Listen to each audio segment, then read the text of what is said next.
At some point, My Hero Academia stopped feeling inspiring, and you probably didn't notice when it happened.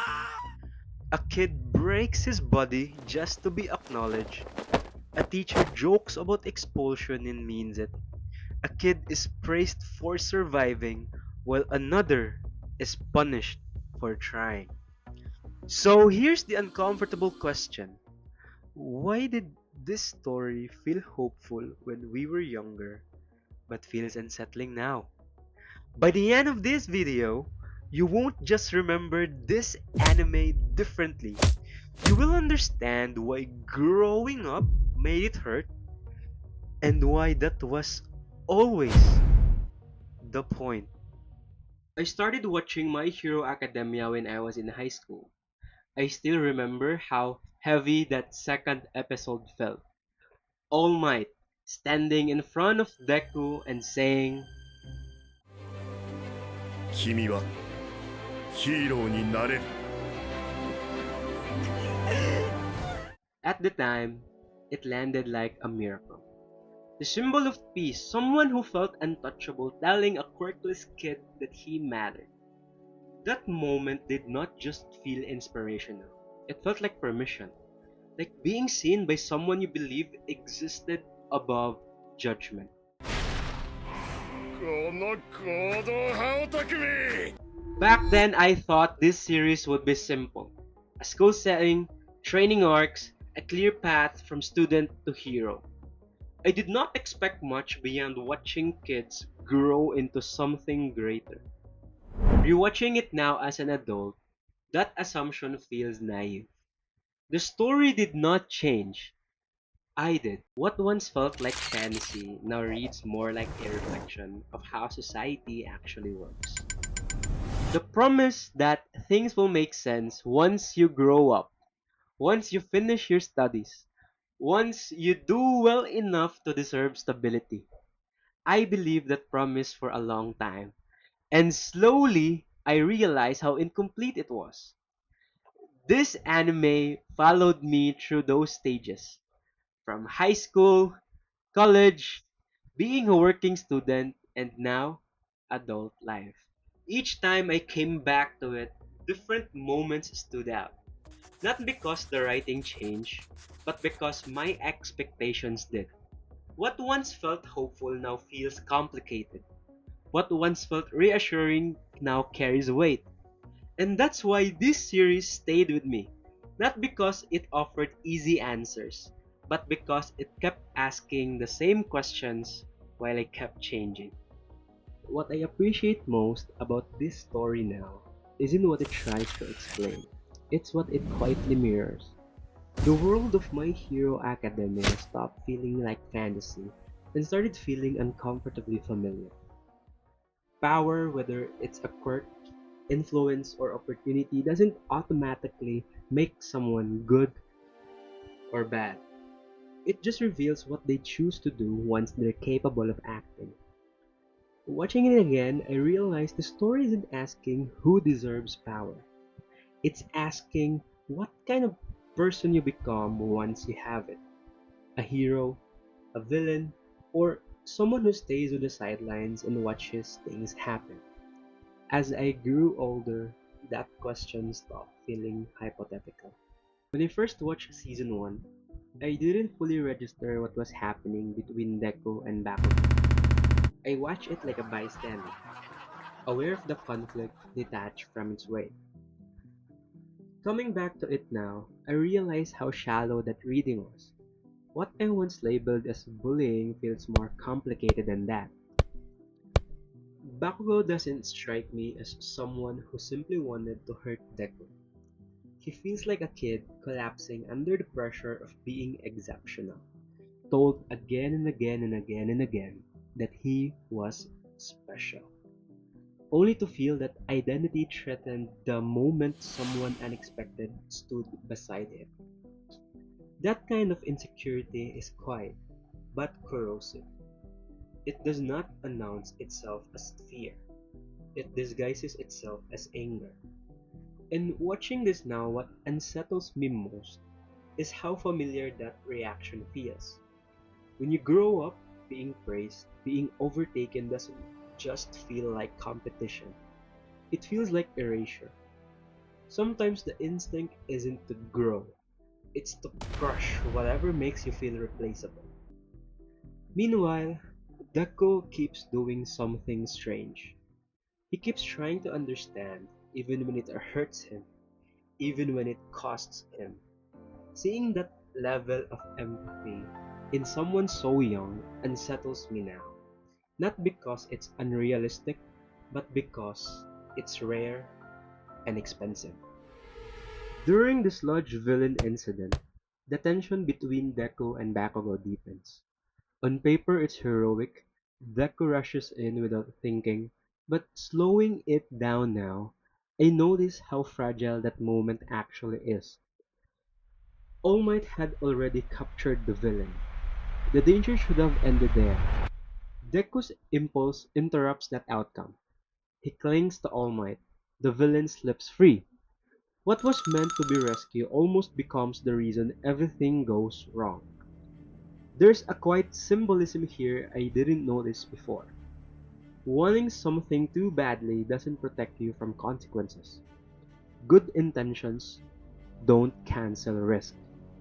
I can't help imagining a darker version of that moment, one where Bakugo doesn't survive, and Deku grows up knowing his instinct was the turning point.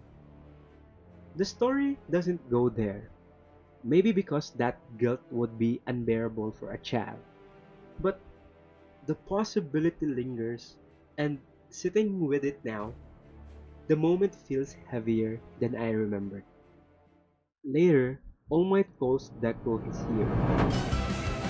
私の最高のヒーローだったよ Not because he was strong, not because he was efficient, but because he moved when no one else did. Not the pro heroes, not even All Might himself, already limited by his injury. Deku didn't act out of logic. He acted because he felt someone asking for help. His body moved before fear could stop it. Watching this now, I don't see recklessness framed as virtue. I see empathy treated as instinct. Dangerous, imperfect, human. And then reality sets in. Bakugo is praised for enduring the attack.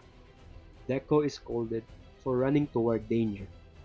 From a certain angle, that response makes sense.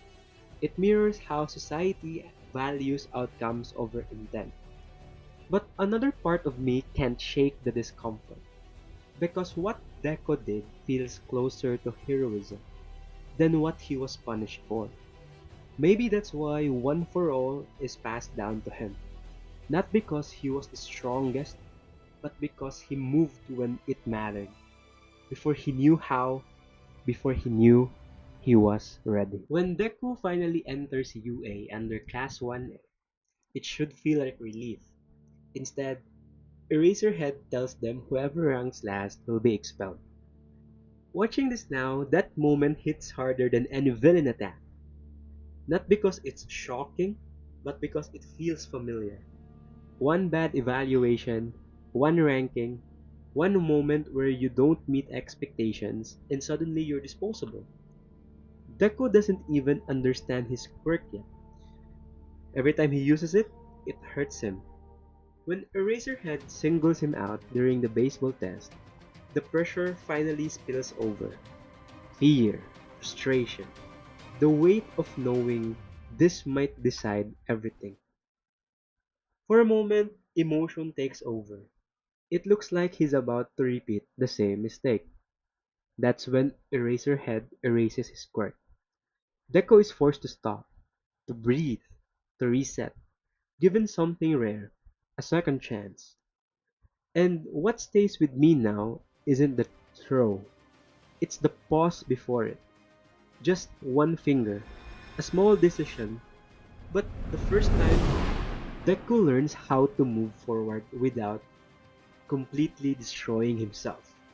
Not power, survival. Oh my goodness When Eraserhead later reveals the expulsion threat was a lie, I didn't know how to feel. Relief, yes. Even Yaomomo says it out loud. あんなの嘘に決まってるじゃない。I wanted to believe that. But later, the story takes that comfort away. I learned Eraserhead has expelled students before, or we learned a lot of them. Over 154 to be exact. Miss Joke reacts with disbelief that Class 1A is still intact. Fuwa admits that she was almost jealous, probably jealous, that no one was expelled this time. Suddenly, the threat doesn't feel hypothetical. It feels selective. And that's what unsettles me now. How easily systems decide who's worth keeping. How quickly potential can be erased. That fear isn't limited to hero schools. It exists everywhere. Like literally everywhere. Then comes the USJ incident. And this is where the story crosses a line for me. These kids aren't training anymore. They're being forced to act like heroes before they are ready. Adults are taken out. Villains flood in. Students are scattered and alone. I try to imagine being in their place, not as a hero, but as a student, or a new hire, or someone still learning the rules. Being thrown into something you're not prepared for with no safety net. That's why Ida's decision to run stands out to me now. Running isn't cowardice here, it's responsibility. Not everyone gets a spotlight moment. Zero, Sato, they don't win the scene, but they matter. As an adult, I recognize how rare that kind of contribution. Not everyone stands on the podium, but everyone shapes the outcome. When All Might finally arrives, I feel relief, and then fear. Because the Nomo doesn't just challenge him, it endures him. For the first time, the symbol of peace looks fragile. And once you see that, you understand the truth the story has been building toward. These kids aren't inheriting a perfect world. They're being asked to carry one that's already breaking. That's when My Hero Academia stopped feeling like a story about becoming heroes and started feeling like a story about being forced to grow up too early. If you made it this far, you didn't just watch a video. You stayed with the feeling. So if this story changed the way you see My Hero Academia, even a little, let me know in the comments. Not with an argument. Just tell me when it stopped feeling simple for you. And if you think that this kind of conversation deserves space, a thumbs up helps more than you think. And if you want more essays that treat anime something we'll live with, subscribe. And if this video, this video reminded you of someone who grew up with this kind of story the same way you did, share it with them. Because heroism isn't just about who's strongest. Sometimes it's about staying long enough to feel something and choosing not to look away. I'll see you in the comments and I'll see you in my next videos. さらに向こうへフランスウルトラ